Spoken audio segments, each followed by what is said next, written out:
Let's take you to the United States now for the latest market news. I'm joined by Bloomberg's Jessica Summers. Hello, Jessica. So equities declining today and bonds rallying. Tell us more about the market moves.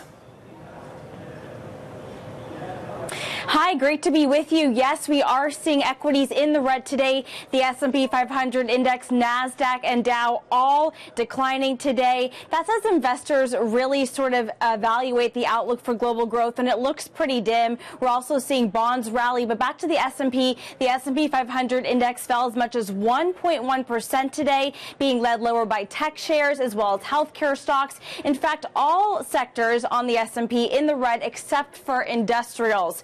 Also notable, Treasury 10-year yields fell to the lowest level since December 2017. So essentially what we're seeing is traders just pile into bonds amid this sort of dim global growth outlook. Let's expand on those tech shares and take a look at the war between the tech companies, Qualcomm and Apple. But Apple coming out tops today. Tell us more.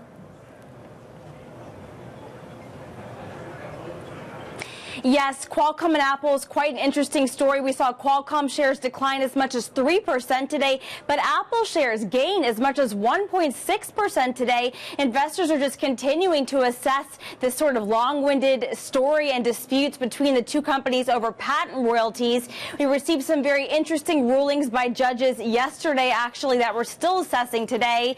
We had the U.S. International Trade Commission invalidate a Qualcomm patent for a battery saving feature. But then at the same time, we had a different judge come out and say that Apple infringed upon a different Qualcomm patent and also recommended that some of its older iPhone models be banned. So two very different rulings there, and Apple and Qualcomm still just taking it all in. These two cases are about a part of 80 cases worldwide between the two companies in a dispute that's lasted over 2 years. So as we continue to get these rulings, we will continue to keep you updated. Absolutely, naughty, naughty. So let's take a look at the commodities space. Oil declining today. What's caused that drop?